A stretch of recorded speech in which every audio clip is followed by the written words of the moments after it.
Our Brotherhood is known for many things, some good and unfortunately quite a few bad. However, nothing brings the image of our organization to mind quite like that of power armor. Clad in these, our paladins go forth into the wasteland and reclaim lost technology in an attempt to preserve it. But as anyone who's seen the propaganda still stuck to the walls and billboards throughout the wastes, this armor had existed before the apocalypse and may have very well been a leading factor in the Great War even occurring. In 2065, the US Army Mechanized Cavalry was looking for a more mobile form of mechanized warfare, and the United States decided to put out a contract to private companies everywhere.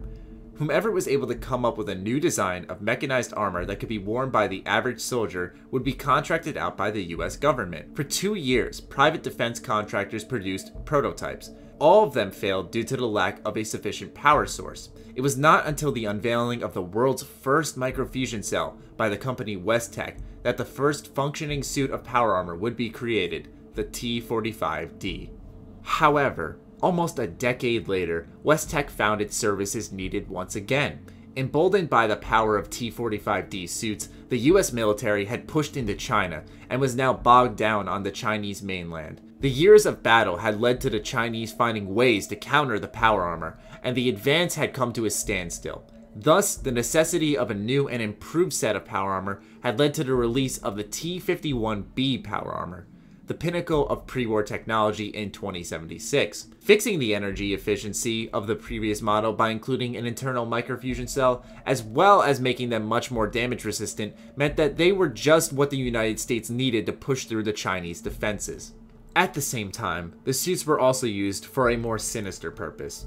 Rioting in the United States had grown to a fever pitch as energy and food shortages became the norm, and the truth about the new plague being constructed by the US government had got out. To control the rioting, the army took the same measures they did in Canada in the previous decade. They declared martial law across the nation, armed soldiers with T-51B power armor, and began gunning down any protester unlucky enough to fall into their gun sights. Many soldiers were horrified by this turn of events, and the amount of deserters rose massively.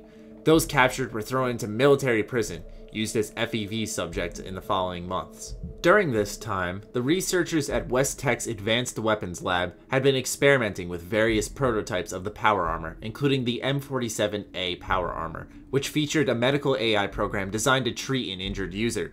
The suit would be able to dispense a myriad of painkillers and healing drugs when the AI detected injury. Additionally, there was a hidden subroutine, a kill switch of sorts, that could be activated should the user choose to desert. If triggered, the suit would dump its entire medicine supply into the user's body, causing a fatal overdose.